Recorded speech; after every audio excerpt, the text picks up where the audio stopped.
Have you ever heard a story so strange, so baffling, that it stays with you for years? Today we're diving into one of America's oldest and most enduring mysteries, the lost colony of Roanoke. What happened to over 100 men, women, and children who seemingly vanished into thin air? Let's travel back in time to the late 16th century and uncover the clues. Our story begins in 1587, a time of ambitious exploration. England, under Queen Elizabeth I, was eager to establish a foothold in the New World. The charismatic Sir Walter Raleigh, a favorite of the Queen, organized an expedition to found the first permanent English colony in North America. He chose a spot on Roanoke Island, located in what is now Dare County, North Carolina. This wasn't the first English attempt at Roanoke. A previous all-male military settlement in 1585 had ended in failure due to poor relations with the local Native American tribes and a desperate shortage of supplies. But this new attempt was different. This time, they brought families. 117 colonists, led by Governor John White, set sail with dreams of a new life. Among them was Governor White's own daughter, Eleanor Dare, and her husband, Ananias. Shortly after their arrival, Eleanor gave birth to a baby girl, Virginia Dare, the very first English child born in the Americas. This should have been a symbol of hope, a sign of a bright future. But the new beginning was fraught with challenges from the start. The colonists arrived too late in the season to plant and harvest crops for the winter. Their supplies were dwindling fast. To make matters worse, their relationship with the local Secatan and Croatoan tribes was tense, still strained by the conflicts of the previous expedition. It became painfully clear that without immediate help, the colony wouldn't survive.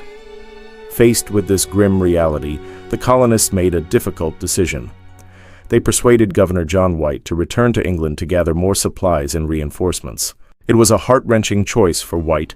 He would have to leave behind his daughter, his newborn granddaughter Virginia, and everyone he had led across the ocean. With a heavy heart, he promised to return as quickly as possible. He set sail in late August 1587, leaving his family and his people to face the unknown. But fate, it seems, had other plans. When John White arrived back in England, he found his country on the brink of war. The mighty Spanish Armada was preparing to attack, and every available ship was being commandeered for the defense of the realm. Queen Elizabeth forbade any vessel from leaving English shores. White was trapped, helpless, his desperate pleas to return to his colony falling on deaf ears.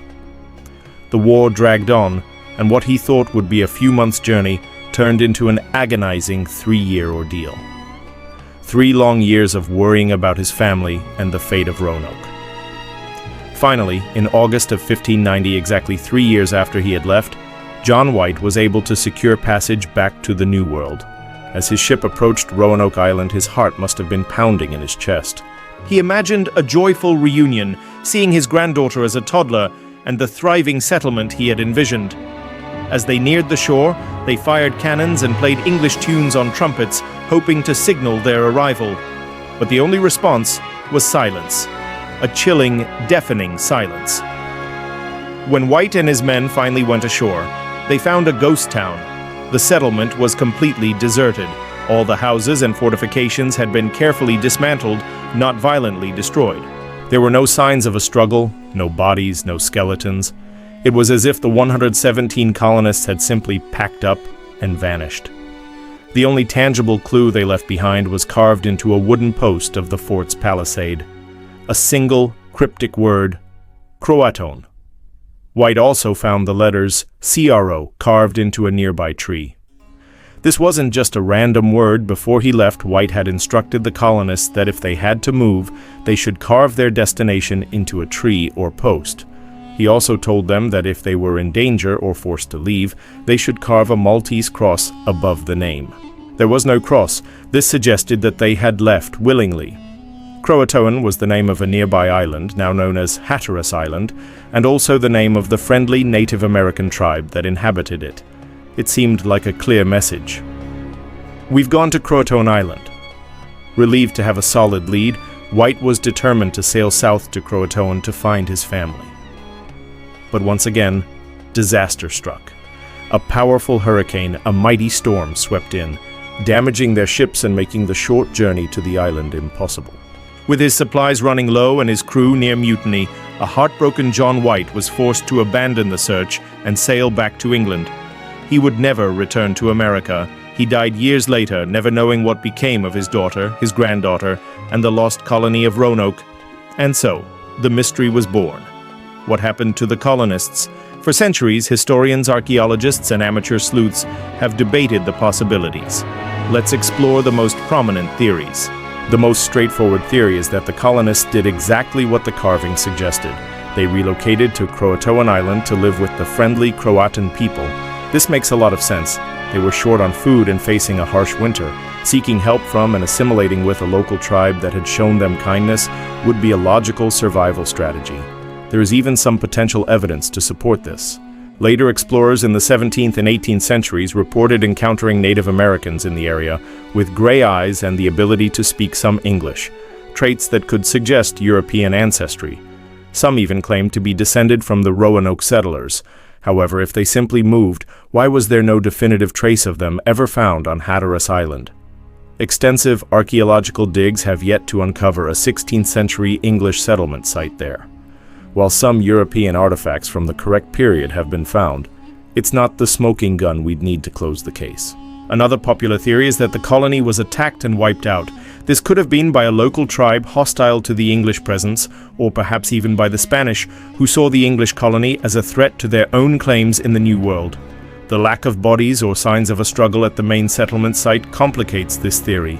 However, it's possible the colonists were attacked after they moved from the original site. Some historical accounts from other English settlements, like Jamestown, include Native American stories of a group of white people being slaughtered, but these accounts are second-hand and difficult to verify.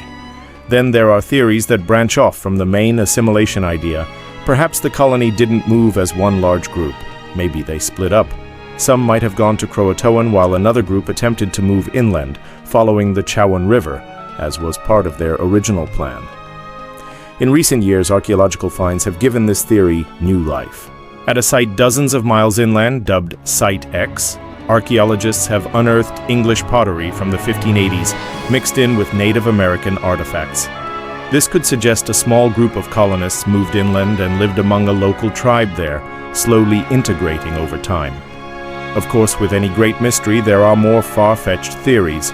Some have suggested disease swept through the colony, or that they attempted to sail back to England on their own and were lost at sea.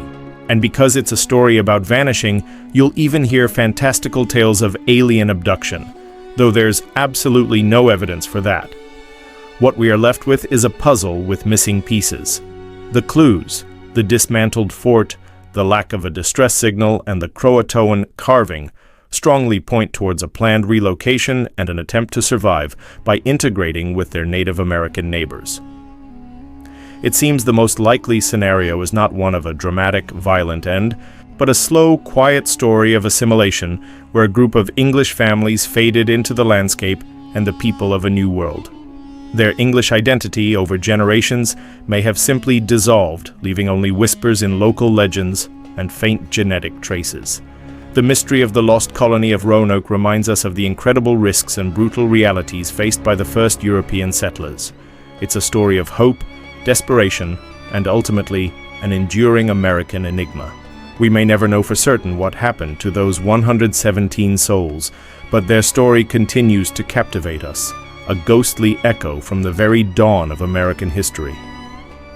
What do you think happened? Do you lean towards the assimilation theory, or do you think something more sinister occurred? Let me know your theories down in the comments below.